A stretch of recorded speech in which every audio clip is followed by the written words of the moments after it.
Right here on Geek Public Radio. How the heck are you doing? I'm doing fantastic. As always, with me is Crazy Chris, and we are here to hang out, talk about nerdy things. Everything seemed to drop today. We got Kenobi, Stranger Things, and a whole lot more. We're going to be getting into that, so stay with us. You're listening to the GPR podcast, where two old guys, talk about new games, movies, most things geeky, and generally be old in front of your eyes. Not cool. Now, here's Topher and Crazy Chris, being all old. Yeah. We're being all old and whatnot. That's the best thing that we do, though. We do that better than anybody else, and I will fight somebody if they say otherwise.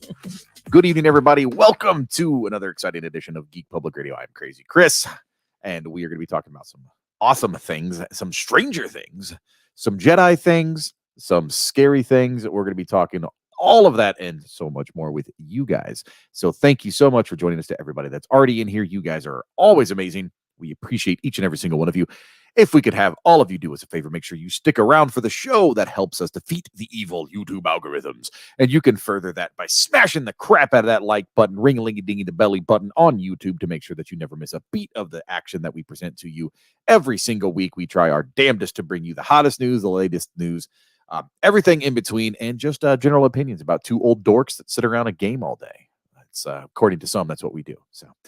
But I'm happy to be that nerd and that geek, and I'm happy to be a part of the podcast. Brother, how has your week been? Busy. Busy. I've been running around like a chicken with a head cut off. We got so many irons in the fire right now. We do. And you've brought me into your madness, by the way, and I hate you for that. I hate you so much. Like, I was stressed out before, and now you're just like, hey, why don't we do all this fun stuff? And I'm like, it sounds wonderful. Let's do it together. Woo! And that sounded like a lot more perverted than I meant it to, but it doesn't matter. It's 2022. We can be that, and there's nothing you can do to stop us. Together. Obviously, we've got a lot of projects in the works, doing new movies and shooting all these other things and trying to get ready for convention season. And just even though we're going to have a truncated... Yeah, it's going to be a little shorter than usual. We're going to have a truncated because we're doing so much other stuff. Budget is budget. But yeah, like we're filming this year. We have 2 conventions that we signed up for, so we're going to hit those. But we also have some more filming to do later this year. I will get back the largest portion of the RPG book in 2 weeks. Yes. So, next week, next Friday. So I'll have that, and I'll have that going into layout, so we can start getting closer to putting out the game, which we are all very excited for. And then like on top of that. Yeah, and it's just more and more stuff, and then the game, and then just expanding the entire universe of the Marshalltown mythos, and just building a bigger horror world to dwell in, with gaming, with music, and doing books and doing movies. It is super fun, and we are always busy. My friends ask me all the time, let's go out, let's go do stuff, and I'm like, I can't, I'm working. I can't. I was like, I'm working, and even when I'm not working, I'm still working. And I do this because I love my kids, and I want them to, have something that they can look on and be like, hey, this is what my dad does. He does all this cool stuff. And, right. And I know it's not just for that. It's partly for me too. There's a little bit of selfish desire in there too. I want this to be successful because it's nice to accomplish things. It's very, I'll be honest with you. Like 90% of what I do is just because I have a free, you have free time. Yeah. Well, I think most of it is because if you don't get it out of your head, you'll explode. Yeah. I am actually convinced you will explode if you don't just do stuff. And then once I found out that I can just hire people to do certain aspects that were weighing me down, makes your life a lot easier. It's like, hey, I have this great idea. Well, it also helps now that you're able to, we are able to receive investment from more than just ourselves. Mm-hmm. And that helps a lot. And with that being said, there's always room on this show for advertisers. If you guys would like to advertise with us, we more than welcome those advertisements, like the great folks over at mindtechmind.com. I screwed it up. No, listen, don't let that deter you, okay? We are awesome and amazing, and we do awesome stuff. And I love how you've transitioned it to me like I'm about to read this advertisement. I had no plans to do so. Well, you brought now I it up. have to, and I hate you again for doing what you do. But did you know that the U.S. government had an effective psychic, what was it? An effective psychic spying military unit? Yes, I nailed it. I'm still trying to pull it up, guys. I'm sorry. These remote viewers were used in a number of missions throughout the 1980s and early 1990s. Now trained by the former operations and training officer for the unit, a private consulting firm called MindTech utilizes these techniques to solve problems and offer solutions that no other current information system can. Practical examples of this specialized property include locating missing persons, medical treatments, cures, person's optimal mate. That means that if you're looking for your lady of love or your Mr. of Love, this is something that you can do. You can obtain assistance for regarding your profession. So if you would like to make an improvement in your personal life, you can do that. Stock market, futures trading, make some money, so much more. For a free consultation, visit the folks over at mindtech with www.mindtechmind.com. That's mindtechmind.com. A world without secrets. Thanks to those folks over there for being exceptional, as always. They knew I was going to screw it up. They actually sent me an email and said, we look forward to hearing you butcher the advertisement once again. So they are really good at what they do. But yeah, there's always room for the advertisements, guys. I promise we're usually a lot more prepared than that. I had it pulled up on my phone, and then my phone was like, no, I'm going to go back to the home screen.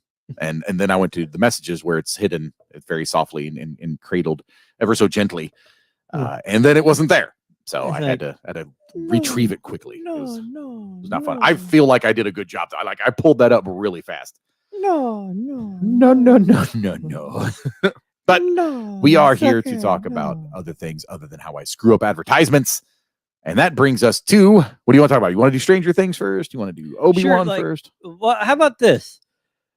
Since Willow's trailer dropped. Oh, you know what? Yes. Let's just watch the Willow's trailer, and then we can get into the stuff about I love it. The series that came. I haven't seen the trailer. You haven't seen the trailer. We were talking about it beforehand. We thought we would maybe show it later, but you know what? Let's show it right at the very beginning. Let's hook everybody in. Let's make sure that they stick around. That'll give us at least a 2-minute watch, right? Right. At the very beginning. Perfect. Okay. So that'll screw up the algorithm. Perfect. I love it. YouTube, we love you. All right. So let's. All right. Pig. Can I get a full screen over here? Where's it? Nope. There it is. I see it. Okay.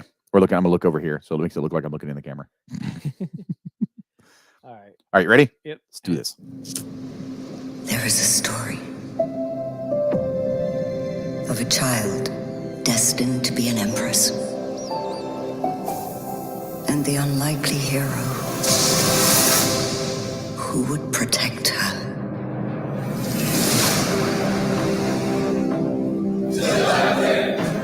There is a balance between all things. Light and shadow. Good and evil.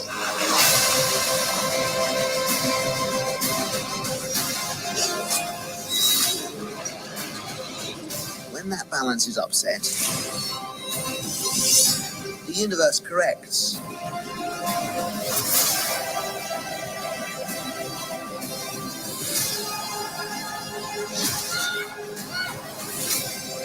The world needs you again. It needs your magic.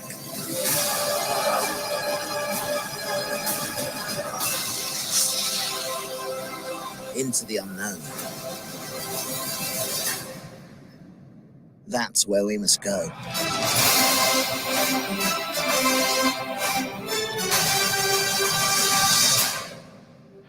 I saw that. That looks okay. I don't know how I feel specifically about it being a series as opposed to a movie, but you know what? I'm okay with it. Willow is a phenomenal movie, and Warwick Davis is a great actor. So I'm just picturing that this is going to probably be a huge success for Disney. Hopefully. I'm excited. I'm not gonna lie. This might be the thing that makes me go, all right, Disney, you got my money again. You're allowed to have my money, I guess.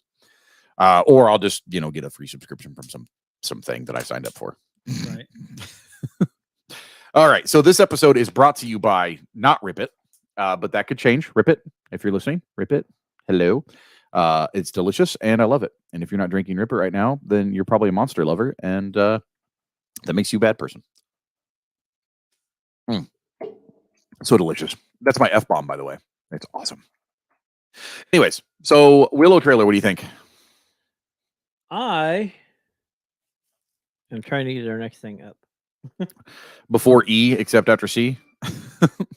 Oh, are we gonna do the back-to-back trailers? No. I was just getting the next one up so we can go to. Oh, okay. I was like, are we going back to back? Because I'll do that too. That's fine. I'm interested. If we just want to make this an entire show about us reacting and watching stuff, that's cool. Just pull up the TikToks while you're at it. We could just make a game out of this. Oh wait, that's coming later. As soon as you can get the time to come over. I mean, I don't have to. Believe it or not, I don't have to. We could just do it over StreamYard. Like, I don't have to be here for that. Well, no, I mean, that would actually make it easier on me, so I don't have to hide everything. That's true. It does make it a lot easier. Yeah. All right, that's a thing for the future, everybody. So, we're going to go back to the reacts. You and Jeff should be the first. The first reactees. Yeah, well, no, the first Reactors? the first game show contestants. Oh God, I hate you. But no, that's not fair because I know the WWE theme entrances. If that's what you're going to do, that's not fair. Well, that is a stacked deck for that's Jeff. just one of them. That's that. Like I said, we're throwing that out there, and then you're like, there's math, Shanzi, word games. Z would be if you want to pair me against somebody that would be equal, if not better, that would be Shanzi. Stick me with Shanzi about WWE ring entrances. We'd see how it works. We just have to get down the ringing in thing, like the buzzing. I think we just have to make that noise. Shanzi's gonna be like, so I mean, you'll know who it is because mine's a little more high pitched. My 6'7" Sasquatchian buddy. But all right, so it gave us just enough. The going back to the Willow thing, the franchise, like it did enough to harken to the movie. It gave us enough. One, I was sitting here through the whole thing trying to remember the spell thing right. that he. But he doesn't really show like it shows us enough to like whatever. Well, it's a teaser trailer. In fairness, yeah, it's not. It does not look to be a specific series trailer. It just kind of looks like the teaser trailer to let us know that they're working on the series, which I'm okay with. I'm cool with teaser trailers. I like those. They're fun. The Stranger Things trailer, for instance, looked way more intense than I was expecting. Like, it's getting dark, and I like it. The creepier, the nastier, the better. And I'm here for this. So, you okay over there, buddy? Yeah, no, I was just looking at because it got the better of me. Like I actually Bella knocked. Okay, you actually had to look up what it was. Yeah. Listen, my Willow knowledge, if I was going to talk to anybody about Willow, that'd be Fred. That's Steffi's husband. He watches Willow like every other night. It's one of his favorite movies. He loves watching it. And I think part of him actually very much enjoys subjecting her to watching that movie repeatedly because she's like, it does have like the labyrinth feel to it. If they make that a series, I'm done. I will literally write off Disney and just throw them away forever. No, but I'm saying that like the Willow had like the labyrinth feel. Oh, it did. Well, I mean, it used a lot of weird animations and puppeteering for the first one, so it was definitely on the more fantastical end, which is why it was such a great movie. And some of those deaths were pretty grisly, if I remember correctly. If I'm remembering, like some of them. Unfortunately, we don't get to see Val Kilmer. Oh God, yeah, oh, Jesus. Oh my God. Okay, yeah, there's a throwback. I'm okay with that. Strangely, I feel like he might be busy these days with other projects. Crickets. Anyways, so talking about Stranger Things, right? So the first 7 episodes for volume 1 dropped today, May 27th. I watched the first episode. I was able to watch the one episode after I got out of work, went home, threw it on. So far, it started off super slow. All Netflix series start, and I know that super slow. But I'm already invested in the characters, right? it did a good job, in my opinion. It did a good job of kind of explaining how things had kind of shifted around, how everybody was settling in with everything that had happened in the past season. And then throws you a super bizarre curveball right at the end, and the very, very finale, like the very last 3 or 4 minutes of the episode. It just gets grisly and creepy. The first 10 minutes are like, oh my God, I can't believe this happened. And then the end, like, there's just macabre, and it was awesome. And it made Jassel do the squeamish creep, where she's like, ugh. It was awesome. It was perfect. When it makes people squeamish to watch, that's my kind of body horror, and it is very much in that vein, and I was very excited. Yeah, body horror. It's body horror. In that vein. That was it. Okay. That was an unintentional pun, and I'll give it to you. Would you stop it? YouTube's gonna think we're stop it. Keep it drugs. The things that I liked about the season opener were the expose into their lives. I liked that portion of it. The things I didn't like were the consistent indications that things were going to occur, and then nothing does. And then I don't know, it kind of felt like they didn't phone it in. It just felt over scripted, I guess. I don't know.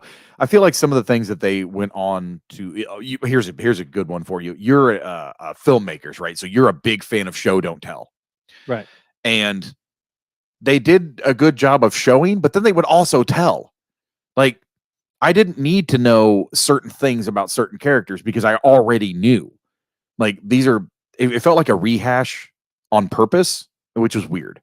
Right? I didn't like one of the characters actually just goes on to explain the ending of season 3 and how they explained it all away. But at the end of season 3, they had already explained it away. Like, they had explained away all the stuff that had happened in season 3. So I didn't need a new character on top of that to explain away what I already knew. Right? It felt forced, and it felt like unnecessary dialogue. It was just weird. In their defense, they also are using that to recap. Yeah, but it was like a 3.5 minute recap at the very beginning of the episode. Like, right. I know what happened. Right, but it's been so long. Like, they felt like they should tag on and do it in story rather than having a skippable. But let's recap. I don't know. I'm not. I haven't watched it yet. I know. And I'm picking. Like, I'm going to be honest. As soon as we're done, I'm picking, but I also have high expectations for this show. I like the show. I very much enjoy it. I'm going to continue to watch it. These are very minor gripes, and I'm being critical. I understand that. So I'm not saying don't watch it. I'm very much saying to people, if you enjoy Stranger Things, go watch it. It has enough going on in that first episode that's going to keep you moving. It's going to keep you hooked. And it did. It kept me going. But there were probably about 3 or 4 eye roll moments that I had, like, oh God, shut up. Like, I get it. I get move the story along. Let's go. Get me into the scary stuff. It is 1 year later. Okay, so it's 1 year. Yeah, it's almost a full year later. 86 or 87. It'd be 87, I believe. It's 87 or 80. It's after Ghostbusters, so it'd have been 84, 85. So it'd be 86. I'm pretty sure that's what it is. It'd be 86. So that's where I thought the last one was like 85. And I don't want to spoil anything, but like obviously at the end of season 3, stuff had happened and the family had moved. So that it picks up kind of about a full year into the school. It's about spring break into their new school year where they're currently at. So that's where it takes off. It's like literally the episode starts 1 day before spring break. So that seems to be where they're going to get away with not showing it in the school every single day. They're not paying not paying 4,000 extras every day to be on set. So yeah, but very much into it. Very, very excited to watch and continue the rest of the series to hopefully there. But episodes 8 and 9 will drop on July 1st. So it gets basically the entire June month is going to be a nice easing of the binge. So that way I don't have to watch them and cram them all at once and then wait another month. So like in July we get the last 2 episodes? Correct. July 1st will be episodes 8 and 9. So it's episodes 1 through 7 is volume 1. and then volume 2 is July 1st, and that'll be episodes 8 and 9. So they're going to finish off the series. But I said, like, July. you would think if they're going to drop it into like 2 volumes like that, volume 2 would be more than 2. I don't know how long the episodes are. They might be like 2-hour-long episodes. Well, I mean, So, I mean, it just depends on how big the volume is, I guess. Right. So if it could be 2 episodes, but if each episode is 3 hours long, or like, like a 2-hour movie or a 2-hour movie event, right? So that's, I get it. They're trying something different, and they have a formula that works, and sometimes it's good to shake that formula up. I don't disagree with it. I don't have any problems with it. I wish.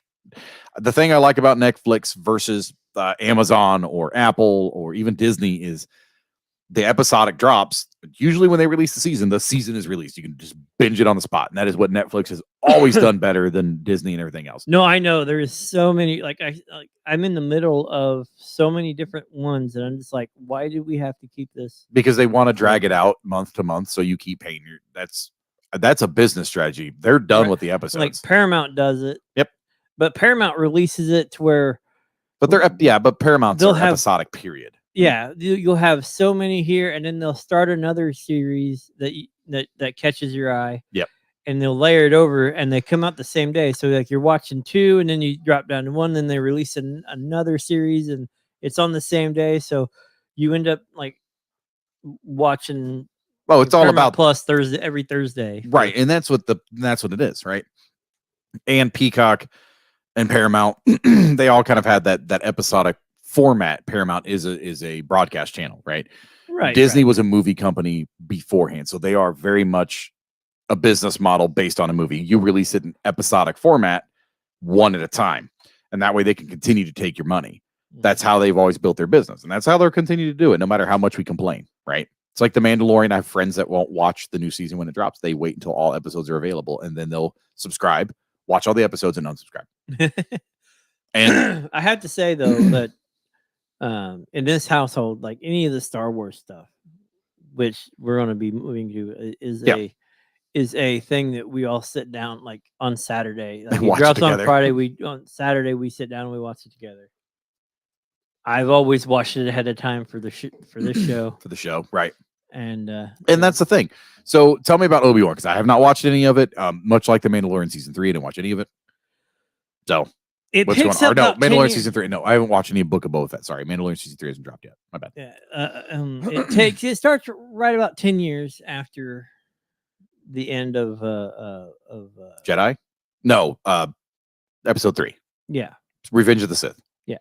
So like all of the Jedi are scattered. Everything is Gone to pot. Everybody is hiding, and you have Inquisitors that are coming around and searching for the remainder of the Jedi and putting them to death. Like basically they are. Yeah, you can't really claim that these are spoilers, by the way, because we pretty much know what happens in between episodes 3 and 4. Jedi straight up, like some of them have turned to the dark side and became Inquisitors to hunt down the rest of the Jedi. Nice. And Vader did have his Inquisitor squad. That is 100% canon. So so it starts off literally like off the bat with somebody being hunted down, and so like it's not really a spoiler warning or thing, because it literally is the first thing you see. No, that's fine. And like I said, we don't know what happens in the episode, so obviously being careful not to spoil episodes, right? But the actual events, obviously we know Obi-Wan lives. It's really crazy that there's an Obi-Wan season 2 already scheduled, so we know he lives through season 1. It's this weird thing. It's almost like he lives to episode 4. But the cool thing about it is it's like the Han Solo trilogy. Like I can't suspend my disbelief that Han Solo was ever in danger, right? Because he wasn't. He obviously clearly lives. So the one thing that I had thought was really, really cool was that he started merging his the Kenobi character to the Alec Guinness. Really? Yeah. So the hermit style from the brash, arrogant Obi-Wan to the more so I mean, reclusive. he's actually started to pick up the speech patterns a little bit and started to slide to show you the transition. So if you watch the season or watch the movies, and then you pick this up, and he's starting to slide further and further to the old man, the hermit, right? Yeah. Which I've always appreciated, and it was always funny because after episode 3, everybody's like, that he turns into an old man in 18 years. And in fairness, if you lived 18 years in a desert and a hole, it's probably what you'd look like too. No reason to, We also got to remember, like, he was at the end of that, he was a full blown master. So how old was he? Was a Padawan when Qui-Gon. He was a Padawan when Anakin was.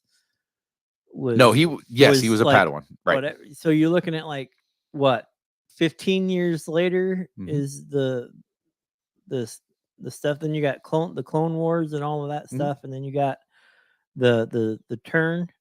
So he was 30, 40 something when he was the master. Yeah, I mean, so another 18 years on top of that, and he's 60 something. But 40 plus 18 is not 60. 42 plus 18 is 60. I think he was mid 30s. I think is what it was. I think he was supposed to be 16. I think he might have been 18 or 19 when Anakin was 4. I think is what they found him. He's 3 or 4 years old. I should know all like the exact. So he's like ages 18. So you put that on to 16. It'd be 14. So he'd been 32 in Clone Wars, and then he would have been 34. So he'd be 52. He was 34, mid 30s. So we'll say 35 to be safe. 35 in episode 3, so he'd be 53. That's probably about accurate. 53, 50. And again, 18 years on a twin sun world. Right. Twin sun desert world. Like you're gonna leathery skin. The sun is gonna bleach your beard. You're not gonna have much hair. Oh, we got a visitor. Hold on. Be back. I shall return. But no, he I got it doesn't I don't know, like it doesn't strike. That's one of the things that I was not really worried about. No, and honestly, from what I've seen of the show, and are they 18 in New Hope, or are they older? Yes. Skywalker and Leia are 18. Okay. They are literally just coming of age adults. Because there was some speculation that Luke was 17, but I believe that the official canon is age 18. Because it always come off that they were just a little bit older. Because she was like a full-on rebel. But she was the youngest senator. That was the thing. She was Senator Leia Organa. So that was it. She was Princess Leia of Alderaan, and she was the youngest senator. Or no, that was Amidala. Not the youngest senator. She was. Yeah, no, I think she was the youngest senator. That's what she was, and she was 18, and so she was appointed to the senatorship for Alderaan. I know they point that out in the episode, in the very first episode. I saw a cartoon today. Now I can't get it out of my head because I keep saying Alderaan. It was Leia leaning over Han in the cockpit, and she leans down and she's like, "That's an asteroid field. You can't fly in there." And he turned around, and looked at her, and said, "Why? You should feel right at home." It's always too soon, but always a good idea. But no, like I really, really dug the getting back to the thing.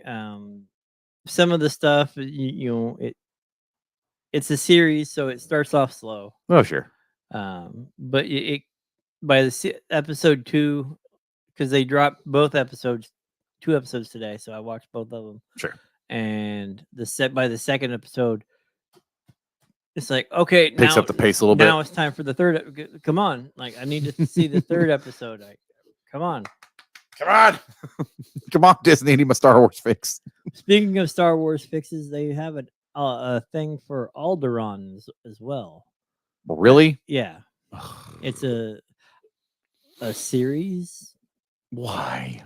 I have just no idea. Let the planet rest in peace. Or not Alderaan. What was the I don't know. Kashyyyk? I'll have to it started with an A. Andor. Oh, okay. No, that's much different than Alderaan. right. Tremendously we were talking different. about that, and it was like the A caught me. But yeah, Andor. I want an entire series based on the Mon Calamari. Like I I don't care. Give me the fish people right now. just give it to me. The how they built their starships, the fact that they have the entire shipyards outside their planet. Like, are you kidding me? It's amazing. And they share a planet with not a subspecies, but another species, another aquatic species that hates them. It's amazing. And they still did that. I'm sorry. Give me the Mon Calamari. Give me the fish people. But yeah, so you like it so far then, is the consensus I'm getting from you. Okay. Well, that's good. That is good. Do you know what's funny about what I'm bringing up the fish people, right? The Mon Calamari. Are you looking for the Andor trailer? Yeah, no, like we're gonna go watch the Andor trailer because we're talking Star Wars. We're just gonna. All right, throw it up because I have not seen this. I don't know what it's about. Obviously, it's about Andor. I'm assuming. See what you got here. All right, I'm gonna zoom us down here. Bloop, bloop.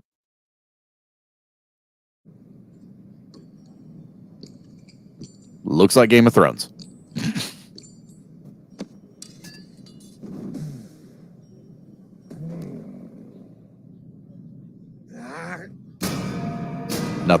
Nothing is changing my mind about that.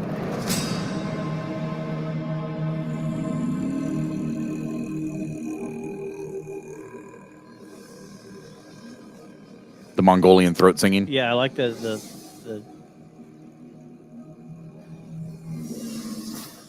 little bit of Wally. Wow. Sorry. I do like the way they incorporate like the noises into the soundtrack of the thing. But that's just coming from the filmmaker side of me. Right. They're so proud of themselves, Is that so fat and satisfied. the dude from Rogue One? They're everywhere. They're watching me now.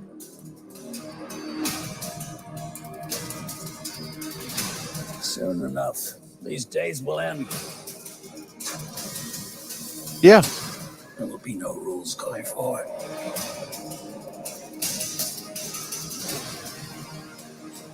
People are standing up.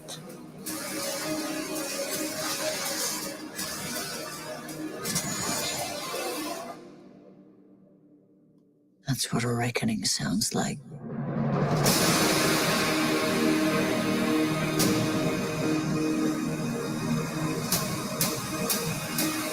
And that begins Yeah, so it's August- the that same begins guy. August 1st. Yeah, the Cassian from Rogue One. It's the same character. So it's okay, perfect. That makes me happy. That actually makes me happy because I think Rogue One is one of the most underrated No, I love Star Wars films that's ever been created. As far as the spin-offs are concerned, hands down the best one, and I like Solo. I'm probably one of the few people that actually say that out loud. I liked Solo as well. But... I know everybody had their issues, but I'm definitely down. I'm digging that. That looks great. And again, you still won't change my mind. That absolutely just looks like a Star Wars or a Game of Thrones set. This one. It looks like Game of Thrones with Imperial troops and ships and modern uniforms like this. Anyways, But no, like so with that, the Obi-Wan and I'm just I'm actually excited. I think that Obi-Wan should carry us to almost the time for that to start. Let me see. The Andor prequel kicks off August 31st. That's the release date for Andor. Right. So that looks like it'll be pretty 3 good. months away.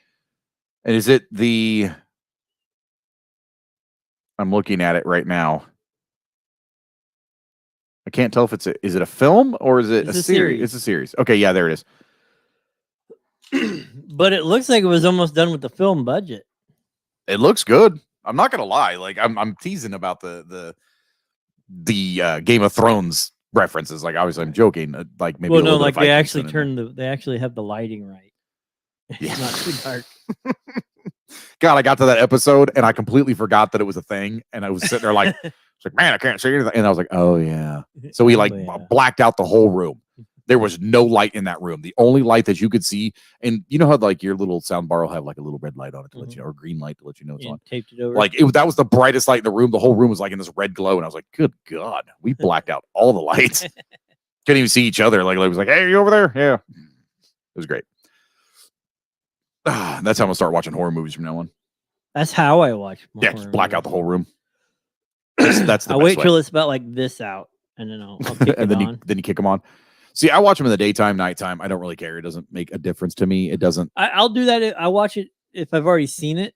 You watch it in the daytime? I watch it in the daytime, but if I'm going to experience it for the first time, then it's like the only light in the room is the TV, and like I'll turn off the monitors for the computer downstairs, and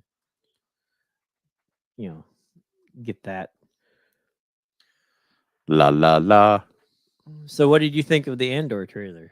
I'm interested for sure. And again, Star Wars is going to.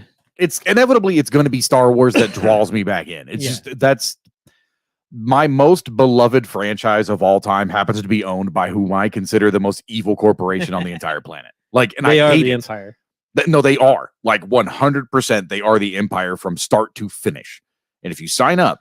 And don't worry, they're just here to bring education and tolerance and love to all the planets. That don't ignore all the greed and everything that's behind. That's one of the things they pick out with the Obi-Wan thing is you have the Inquisitors hitting these outer rim planets, and they're like, "You have no control here." Yeah, we do. And they're like, "I don't care." Yeah, pretty much. Like, stop us.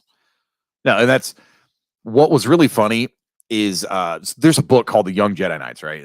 There's a series of books called The Young Jedi Knights. It was actually how I cut my teeth on Star Wars novels.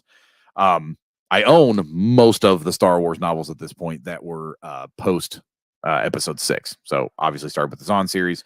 Then I found Splinter the Mind's Eye, which actually was the first Star Wars book written. It was written in 1978. And that was the EU stuff. Yeah, all of the expanded universe. That's all fiction now because the one thing I like about the series is the Disney is doing is they're bringing in the EU stuff and they're making it canon. Yeah, it's almost like they have this entire library of stuff to draw on to make these amazing films. Lucas was the one that was said, like no more canon. Yeah, I know. We are only going to set to canon. We're not going to stop them from writing it, but canon is comes from us, right? And then. Which I don't blame because that gives him gives them creative control over the movie franchises, which is fine. I understand that, but that doesn't stop you from using licensed material. I know, but what I'm saying is because all of the stuff that was written would have taken place like right after the movies, they would have had nowhere to go with it other than just doing somebody else's stuff. So, that's why he said, we're going to do our own thing.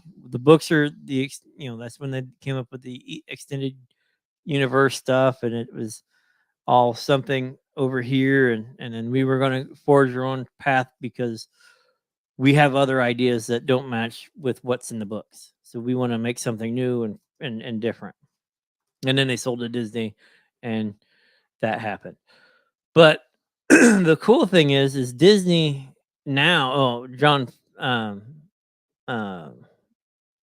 Favreau anyway, and his people had been bringing in the canon, making some of that stuff canon, right, through the back door. It was like, oh, hey, we really liked this idea. We really like this stuff. Let's bring, they did it in Clone Wars and a couple other things too. Like, let's bring Thrawn in. I would watch the shit out of a series with Thrawn. Well, he was in. You want my money, Disney? He was in one of the Rebels or one of the animated things. Yes, he was, and it was great. And then they teased him the season 2 of The Mandalorian. Yes. They name dropped him. Yeah, they name dropped him specifically. Yeah. Yes. Which Ahsoka did. Please, my God, please, dude. that series by Zahn was. I I won't say it's the greatest trilogy that they produced, but man, If you look up on the shelf over there, there is a Thrawn standing there. oh yeah, right next to the Dracula. Yeah. Yeah, in the Imperial uniform. Mhm. He was so awesome. And then that's next to the Obi-Wan. Like don't leaning in misunderstand the me. Like corner. the tactical genius that he had, the Chiss, which is the species he's from. The tactical mind that he had, so good. It was so good. And then he just outthought all of his opponents. It was great. Speaking of that, there's somebody animated one of the books. Wait, okay, I'm missing. On YouTube, I found a full okay, animation of Heir to the Empire. Really? Yes. Nice. Like, I pulled my wife over and was like, "Hey, what do you think?" And like, there she's like, "No, I read that." Yeah. She's like, I was like, "Yeah, it's Heir to the Empire." She's like, "No, like it's word for word from the book." Really? She's like, That's awesome. Then she got wrapped into it and just sat for like the 3 hours. Yeah, that's yeah. Like, Hours. That's fun. No, I obviously Star Wars being my franchise of choice. I mean, I'm wearing the Stormy Night t-shirt, right? Like, I mean, I'm definitely a fan. That honestly is a really cool concept, and I genuinely would appreciate the fact that they would bring in Thrawn in some variety, form, facet, or fashion. It would just be great. And I think it would be just great TV. Like, not even from the Rebel side of things. Like, just give it to me from the Empire side, right? And that was one of the cool things that the Young Jedi Knight series books that I read. There was a stormtrooper that was he was our TIE fighter pilot who had crash landed on Endor. And he was actually stranded there. He thought the war was still going on. He had no idea what had happened, et cetera, et cetera. The Young Jedi Knights find him, and he basically is like, "You guys demonize the Empire. You demonize us, and you tell us that we're evil." He's like, "But I brought medicine to sick kids. You know, we brought education to backwater worlds that didn't have it before. We brought all of these things to these people. We civilized entire cultures. We helped them advance." He's like, and yeah, so they turned a profit along the way. He's like, but that doesn't outstrip any of the good that they've done. And it was kind of like, dude, like it fully bought into the propaganda machine, right? And then you start to think about it, and you're like, dang, dude, like he's not wrong though. He's not, because the only thing that you ever murdered. Well, that was the thing. Those like all you ever read about from the Rebel side of things was how they were just monsters and they murdered whoever wouldn't cooperate. And true, but on the swing side of it, is that actually what happened, or is that hearsay and just rumor and speculation and propaganda? Like, it was one of those fun things that just made you stop and think. Like, sometimes hearing it from the other side, while it may be bullcrap, sometimes just hearing that perspective offers you a different outlook. The best villains always think that they're the heroes. Oh, 100%. 100%. It's Jack from the Borderlands series. 100%. That's why he made such a great villain. He was convinced that he was the good guy. And there was no amount of BS that you could spew at him that would make him change his mind. And he thought he was a very much ends justify the means type of person. Now, of course, he was incredibly narcissistic and egotistical, but most heroes are. Let's be honest. Read any story. Right. Most of the heroes, they're humble. And no, they're not. Read any actual stories about Hercules. Hercules knew he was the best, right? He was a jerk. Hercules was a jerk. But anyways, do you know who's not a jerk? The guys over at Starfleet Leadership Academy. Those guys are phenomenal. Tell us all no, I don't know why you're cutting to me. You do this. This is your thing. You talk about the Starfleet Leadership Academy. I was just giving you an in. God, going away. You missed the taking off my headset. Go ahead.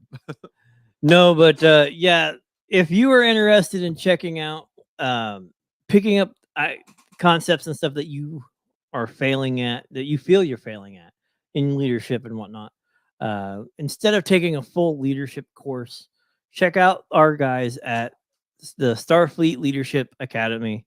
It's Starfleet Leadership.Academy.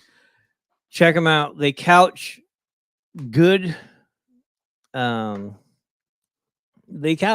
lessons and show you how to bring these Peace to my ideas. new galactic empire. They show you how to bring these ideas from concepts that they just talk about to you actually see them in practice, and it's all couched in Star Trek. So it allows you to, in with the fandom, bring everything out and tie everything together. Topher, do you think that they could help me deliver advertisements better? Probably. I need their help a lot. You do fine. You know more. And see, this is the greatest part. The reason I have you do this, by the way, is because you know far more about the Star Trek fandom than I do. Like, far superior. Like, I could probably school you on Star Wars, maybe. But Star Trek, no way. No trivia contest. Would you? Nope. Nope. I wouldn't even engage. I'd be like, nope. Disengage. Like, we're done. I'm out. I'm warp 10 out of it. Yeah, see, I mean, like, can you go to warp 10? Is it warp 9? Is that the highest? 9 point. I think the highest they got was 9.9, and then they changed it. Yeah, see? And, you know. So, like I said, warp 10 out.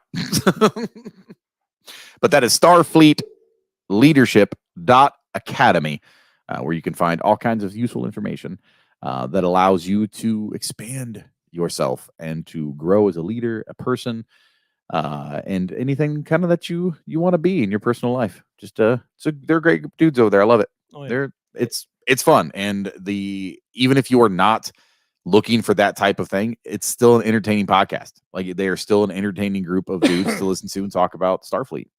It's cool. It is really neat to see, because a lot of the stuff you don't even think about, like, you know, like, oh, why did he make that choice? Why did he do this? Oh, that's the leadership qualities that this person has done, and that's why he's done this thing. I think it's always interesting. That's Starfleet Leadership.Academy. Thank you guys so much for your support. We appreciate you.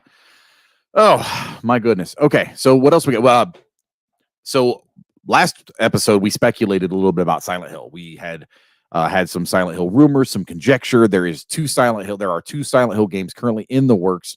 One's just a remaster, wasn't it? Yeah, one's just it's a Silent Hill 2 remaster, and then there seems to be an independent game that's in the works too. Now, this has been turned over to, according to rumor, mind you, these are just rumors, but I want to make sure that I'm spitting them out first. So, rather be. Well, I know I sent you one of the rumors as soon as I found. Yeah, as soon as you saw it, you sent it to me, and I poured over the article, and it is highly conjecture, like speculative, highly speculative. It is full of conjecture. The entire article seems to be rooted in a rumor that the project was sent to Kojima Studios. And so it does something we actually said, which is something that we said, right? Well, what would be funny is if we were the basis for those rumors, right? Like, and now all of a sudden, like, he sends me this article. He's like, "Bro," and it was funny because I was reading. I was like, "No way!" Like that literally was like us talking in the last. Literally, it's blowing smoke. 100%. Like, we thought it would be a funny thing if Sony were to license out the game to Kojima. That would be hilarious. And then now this rumor has actually started to take some flight. And I will stress again, this is just a rumor. There is no concrete evidence at this time that we are aware of that Kojima has anything to do with the new Silent Hill franchise, or the new Silent Hill game that is being produced. Do we want it to be true? 100%. Oh, hell yeah. God, yes. God's yes. Please let it be the thing. But speculation, rumor, but man, having Kojima involved. That would be and like the slap in the face to Konami. Just having him be like, I would love to do another Silent Hill game. And then boop, he's doing another Silent Hill game. Like, screw you, buddy. But yeah, highly speculative, pure conjecture. Erroneous on both parts. Erroneous. Looking forward regardless to the Silent Hill game. I'm still amped up about it. It's difficult to capture that atmosphere, and I'm still of the mindset that the original Silent Hill movie did enough to carry itself and was scary enough that you can show it to just fans of horror and they like it. And I loved the shit out of that movie. And I would love for a big budget studio to pick up that franchise to turn it into a truly horrifying, like, use the first game and just run with that story, because that story is horrifying. Just run with it. It's there. The everything's there. But yeah, so Silent Hill maybe Kojima was involved. Maybe, mayhaps. Let's cross all of our fingers. And that brings me to another thing. You guys see us all the time getting amped up about the games that we love. Borderlands, Fallout, the Silent Hill franchises. I mean, Super Mario, for crying out loud. And I was kind of... speed runs are amazing. Oh my God, right? And there's a reason that we do that. And there's a reason that a lot of people love the franchises that they love. And it takes... if you take a step back and look at video games as a medium, they're probably one of, if not the most artistic medium that you can have, right? I can take a painting and I can pour my soul into this picture, and people may not get it. They may not understand what's happening. They'll look at the picture and they might feel something, and that's the best kind of art, something that makes you feel what the artist was going through, or the, whatever that is, right? So take the illustrations, the paintings, if you will, and then music, right? You have music from different sources that the primary goal of music, and even its classical form to its modern form, is to make you feel something. That's the best type of music. Now, we can get into arguments about how modern music is a bastardized version of what it used to be, and how it just seems to capitalize on itself, which is weird. Like it's redundant at this point, and it has been. I feel like almost the last 20 years, it's just been redundant. It's been the same recycled type of music again and again and again, and it's difficult to find new artists in that miasma of recycled trash. And there's something to be said for that. But classical music, and even some more modern music, makes you feel something, right? So that's art. That music is an art form. It is an art of expression, 100%. So you take music, you take illustrations, you take music, right? And you take writing, and you take stories, and you take novels that have been groundbreaking from 1984 to things like Where the Red Fern Grows, or To Kill a Mockingbird, even things that literally make you stop and think and have an opinion, right? Have a discussion, right? Those are sincere forms of art. That's an art of expression, is literally writing. Right. And video games good video games, not all, but good video games encapsulate all three of those forms of expression and art, and present them in a viewing type format, but even in a situation that you control. You have that ability, right? Like, think about the classic Mario Brothers theme. How many different ways, like how many different ways have people used that music? We actually used to use the coin, ba-ding, Yeah. in our intro. I used to use the power up for my text alert, right? Like, that used to be my text alert, right? And it evolved from the base medium that it is, and the way that they could present it on your television to your computer, and how they would do that. And it's just evolved into these full scale, almost masterpieces. Like, and it doesn't even have to be the most gorgeous artwork. Like Undertale, for instance. Undertale is a fantastic game, but it's not particularly pretty, right? It's... Well, you want to talk about pretty, though, then you got like Other Side. Like, yeah, Other Side, which is the art style for that game is gorgeous, and it tells a compelling narrative. City 100% ish, and it's done with black, white, and red. That's it. It's just gray. It's just black and white, and the grayscale in between, and then red, right? And it's done that way, and it tells a compelling story that engages you. Now, the music on top of that is even better. Like, it just, the way that it presents itself is pure art, and it is playable art, which just makes it even better. It's interactive. It makes it an interactive art piece. And then it's gorgeous. And so I make a statement here on the show that I believe that video games may be the highest pinnacle of art we have achieved as a species, collectively. Yeah, I'll say it like that. Hold on. The pyramids, look, I'll say it like the pyramids, modern marvel. They are marvelous, right? Not modern marvels. They are ancient marvels, right? We just got spammed. Nice. Oh, beautiful. The chat room is being spammed. Lovely. Everyone here is here to fuck with you. Perfect. I love it. Make it HD. Don't go to that website, folks. Don't click on the links in the chat. Whatever you do, don't click on those links. We will service them. Wait, that sounds right. No. We will get rid of them. We will get rid of them. We will remove them. Could you tell me that website though for science?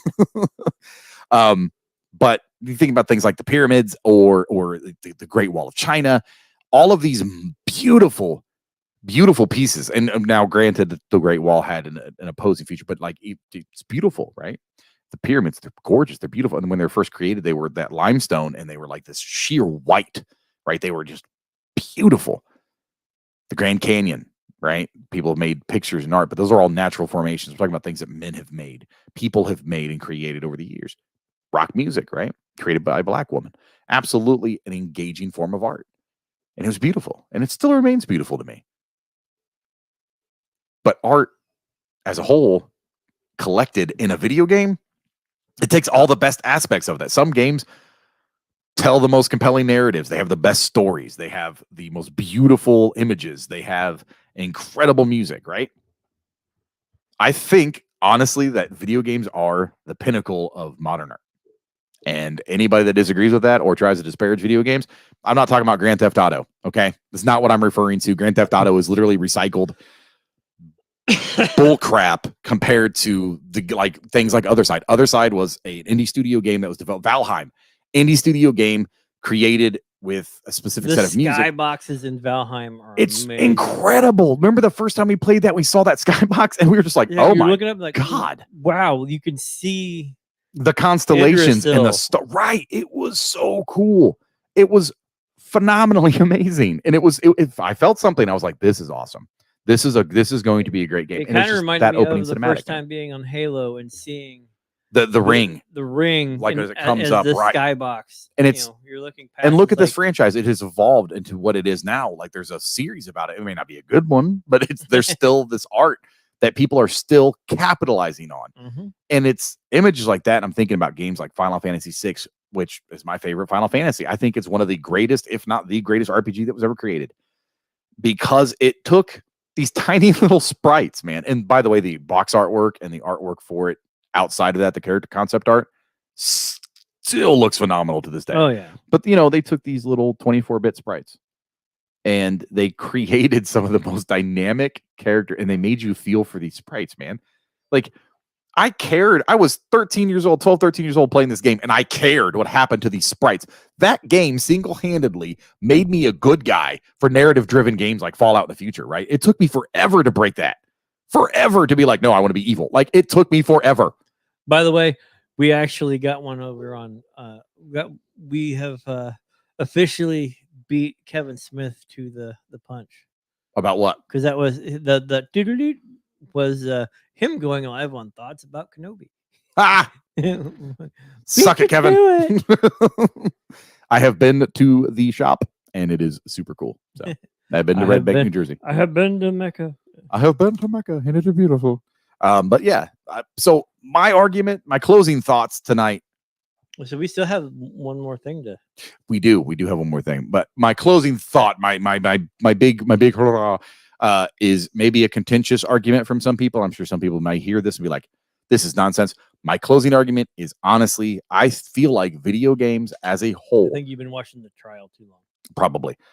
I think video games as a whole are the current pinnacle of art, modern art, at least at minimum modern art. But I would go out on a limb and say being able to combine all those things together and be able to represent them well, you can't find me another medium where that's been done. You just can't. And making it interactive. Because you can argue movies do the same thing. Sort of. But it's not. Well, you take the pictures, the images, and whatnot, and you add the music and all that other stuff. Well, that's why movies like Spirited Away are so amazing, right? Because the artwork is. Well, I've been watching beautiful. The Offer, which is talking about the Godfather, the Godfather series, or the movie. I know the movies, yeah. But Saga, the Godfather saga. How all of the BS that happened just to get it made. Oh, I'm sure is what the movie's about, and that's what they're talking about. Like back then, it doesn't seem to happen as much now, but back then they're like, look at these paintings. This is how I want to light my scene. They would literally look at art pieces and say, this is how I want it to, when I frame it up, I want it lit this way to where when it's colored, it looks like, this Botticelli or Right. whatever, you know. And it stands the test of time. The Godfather still remains one of the greatest movies. And Paramount almost shut it down like 170 million times. geez. Well, what's really funny about that? One of They the wanted to fire. one of the very few examples of a sequel outweighing the original. And that'd be The Godfather 2, which is arguably better than the first one. They didn't like the casting for Michael Corleone, so they wanted to fire him. Like they wouldn't let him. They wouldn't. They didn't want to cast it, and the Mob does some crazy things, man. They didn't want it casted, and Coppola was like, "I'm not making this movie without him." Nice. And he was an unknown at that time. Yeah. So, great job. you know. So speaking of art, speaking of beautiful things, I'll tell you what, this is a perfect time to drop the trailer because it might lend some credence to the argument that you make that movies may fall in the same category as video games. Okay, well let's see. Let's see what this is. We are dropping the Thor Love and Thunder trailer, and let's see what it looks like. Kids, Lion King. get to popcorn now. Let me tell you the story of the space Viking, Thor Odinson. He was no ordinary man. He was a god. After saving planet Earth for the 500th time, Thor set off on a new journey. Well, he got in shape. He went from dad bod to god bod. And after all that, he reclaimed his title. I like how As it's the in one pieces. and only Mhm. Thor. Oh, spoke too soon. Jane? The house on fire in the background. The old ex-girlfriend. What's it been like? 3, 4 years? 8 years, 7 months, and 6 days. Give or take. Am I sensing feelings? Yeah, you're right. The only ones who gods care about is themselves. This is my favorite part, by the way. The gore This is reveal. my vow. All gods will die.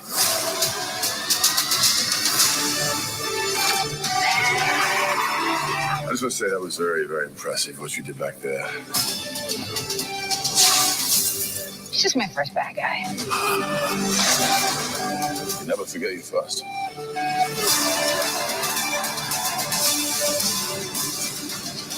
A little bit of the Sweet Child of Mine in the background. Yeah, the remake. The other gods of kill. You have something worth fighting for. Bring it. I Let's do see like. who you are and take off your disguise. And flick. Oh, flick too hard, damn it! Shall we help him? Yeah, eventually. Great.